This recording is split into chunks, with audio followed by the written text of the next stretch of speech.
Hello, everybody. My name is Jeff Adams. I'm the Director of Clinical Simulation for Philadelphia College of Osteopathic Medicine. And today I want to go through Laerdal's theme-based designer. There are three ways to use Laerdal programming. The first one is what's referred to as on-the-fly.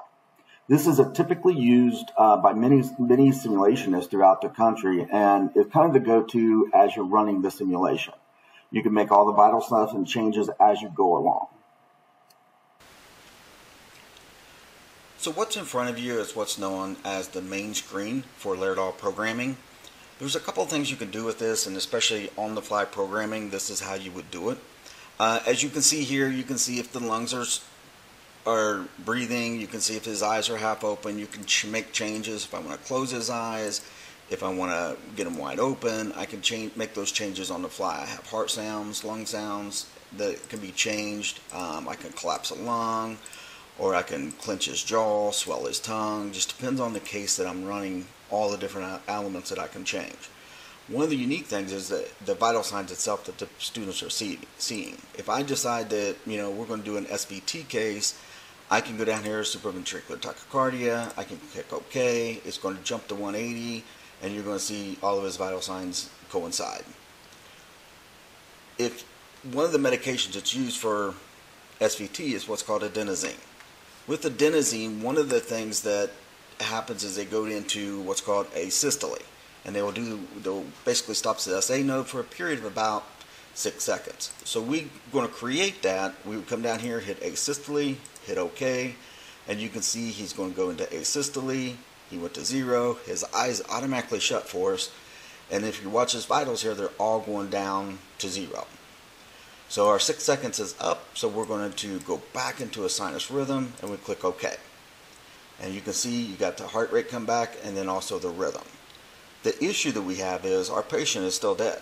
He doesn't have a respiratory rate, so we're going to have to increase the respiratory rate to help him breathe. Now we're going to have to change the blood pressure back up so that he actually can have a heartbeat. And now you can see he's starting to breathe. And then finally we're going to come over here and open his eyes. And now the students on the other end are seeing that this patient converted into a normal sinus. But you can see how many steps it took me to make him come back to life after we put him in asystole. So one of the things that we can do is pre-program this so that we don't have to jump through all the hoops. We can just hit a button and go to it. So since I have to do a lot of changes for that adenosine to take place and to get the mannequin to do what I need to do, we're going to do we're going to program this mannequin. The way we're going to do is we're going to go up there to Sim Designer in your format, in your programming. And within Sim Designer, you're going to see when it pops up, you see it says create scenario and create themes. Big question I get asked, which one do I need and why would I use one over the other? We're going to start with theme based, and then we're going to touch a little bit on the scenario side of it, or so that you can kind of see how this will work. So you're going to go ahead and set your case with your name. You put all of your the name that you're going to use. You can also put the other little methods that are available. And then you click OK. And this gets you to the home screen. So now that I'm on my home screen, here's my initial state. This is what this simulation is going to start with. So now I know I want him to be an SVT, so I'm going to go down here, I'm going to find my SVT. And I'm going to put him in supraventricular tachycardia. OK. I'm going to make his heart rate about 180. And I'm going to make his respiratory rates close fine. Blood pressure, I'm going to drop it a little bit so that they kind of can see. So let's go let's say 7. So now I have to deal with this patient that the blood pressure will start to feel sick and stuff, but he's still talking stuff. So it's an SVT, you've got fast heart rate. Now, we said what we want to do is we're going to go to the second state. And in the second state,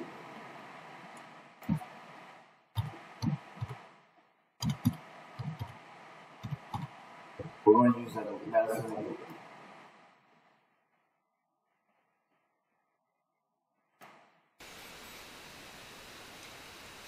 So I briefly want to explain the difference between the two ways of programming. One is the scenario-based and the theme-based.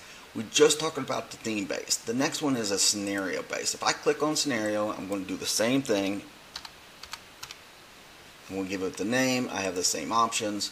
The difference is you can kind of see we have a kind of a different layout here.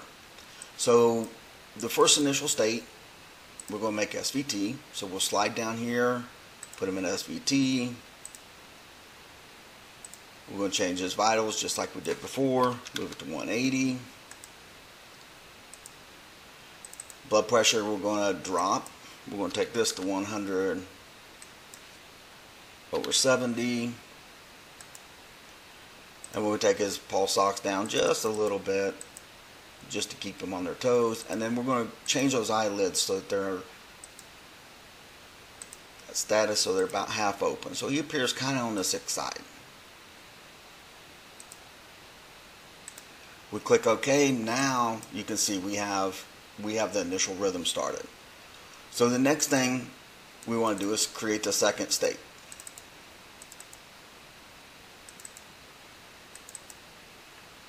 The way we're going to do this, so this is our meds.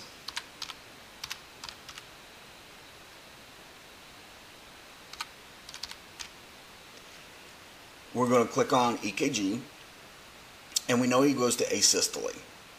So the same thing applies with this one. Once I put him in asystole, he will automatically go to asystole. So when they give that adenosine, he'll automatically go. All of his vital signs will stay the same. The difference between theme and scenario based is now I have to link these two. And the way I do that is I click on the link and I go to the second phase, and now you see I have this drop event that takes place. So what I'm going to do here is I'm actually going to browse. I'll put my events, add new.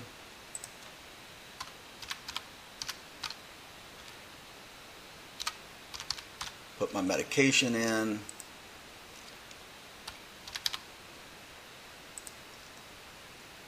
I click OK, and that's the term I'm going to use.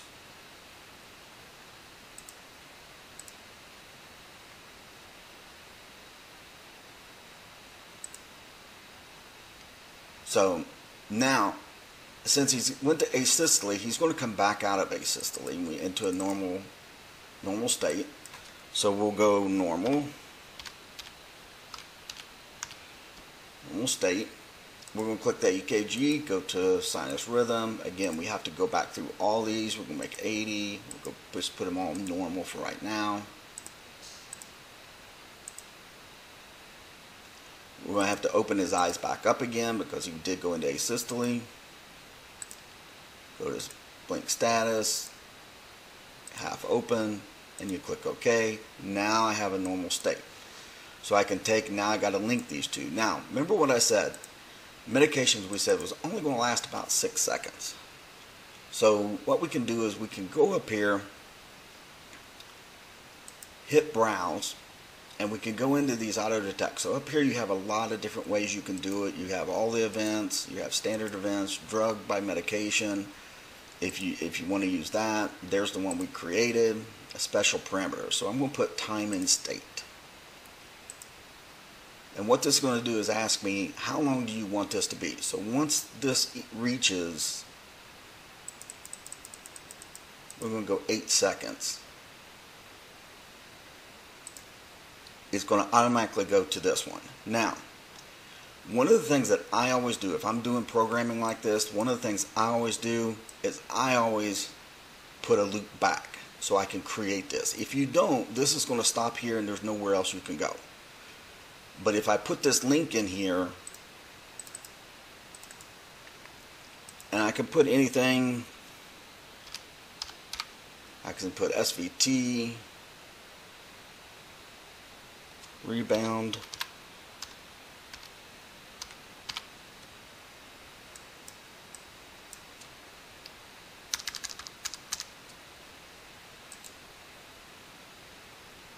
and again here I'm going to go into that time parameter again.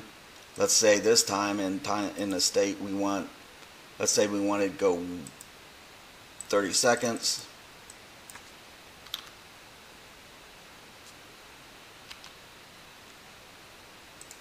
So now what's going to happen is he's going to continue to loop.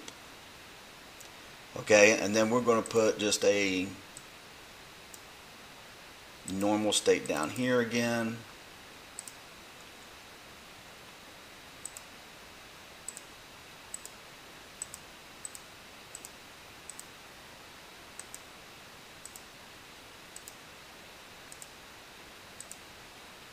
And we're going to link this as,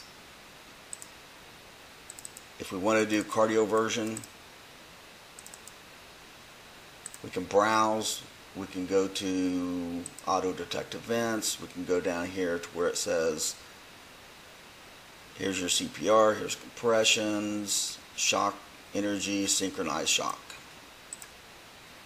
We click on that, and it's going to say trigger on how many times. On count, we're going to click on count, and we're just going to say if they do it one time, it's going to convert automatically. So we have that. Now we have to, once they hit that shock, he'll go into normal. So I'm going to save this, and I'll back up and show you guys how it works into the system itself. Okay, so what I'm going to do this time, now that we have built it in the scenario, we're going to go to automatic this time, and you're going to see it's right up here, SVT2 is what we saved it as. So we're going to open this up, and now you're going to see a little different layout. So you can see I have medication here. That's the first step that they're going to take. So he's in 180, everything starts out, his eyes are halfway closed, he's breathing good, we got all his vitals up here. So now the students, as they go through the simulation, they decide they're going to use adenosine. What I can do is hit medication, and look what happens. He automatically goes to asystole. He's going to, after about 6 seconds, he goes back into his normal sinus.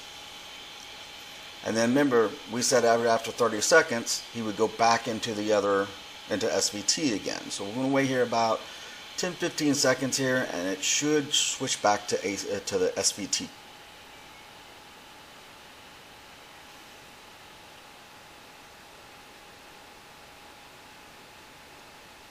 And timing is very important, because sometimes it takes a while for it to rotate back. So you got to be careful with your programming to make sure that it does what you need it to do. You can fast forward a little bit on it to see if that works, but looks like here we're way off. For some reason it didn't connect.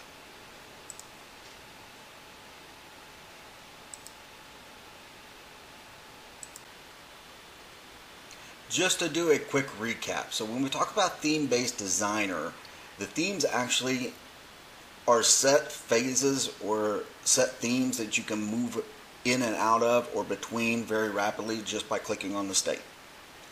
When the best time to use theme-based training or designer is when you can bounce between and you're not relying on a specific time, or if it's not a formative assessment, it's more you're running an informal assessment, you're just wanting to get the changes in and be able to do it quickly.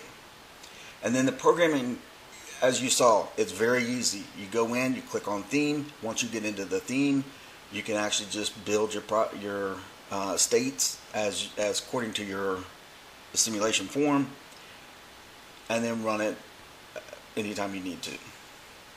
So hopefully this was a helpful little video to be able to show you the difference with theme-based and why it's important to use and how to use it. You can reach me anytime by my email, which I will attach at the end of this slide. Thank you.